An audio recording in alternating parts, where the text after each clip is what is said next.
Pour quel prix les Beaux-Arts lancent-ils leur candidature?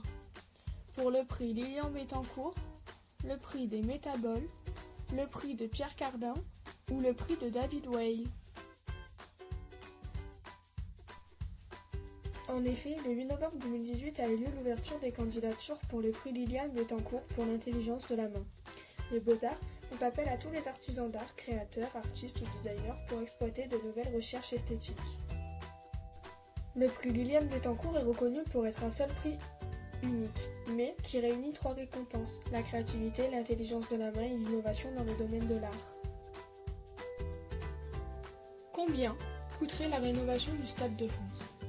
30 millions d'euros, 150 millions d'euros, 260 millions d'euros ou 450 millions d'euros?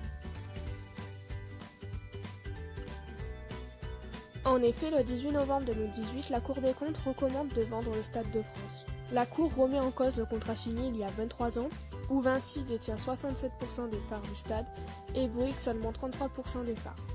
Le Stade de France fait perdre des dizaines de millions d'euros à l'État. Celui-ci, reconstruit en 1995 suite à la Coupe du Monde 3 ans plus tard, aurait occasionné des manques dans la gestion. La rénovation du stade coûterait 450 millions d'euros, ce qui remet en cause la signature du contrat en 2025.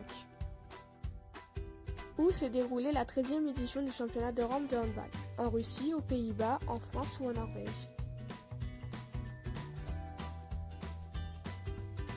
En effet, le 29 novembre 2018 a commencé la 13e édition du championnat d'Europe féminin de handball. C'est pour la première fois que la France accueille cette compétition qui va être répartie sur 5 sites en tout: Nantes, Montbéliard, Nancy, Paris et Brest.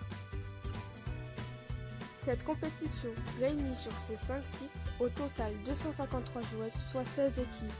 Cette 13e édition aura eu du succès car elle attire 200 122 spectateurs.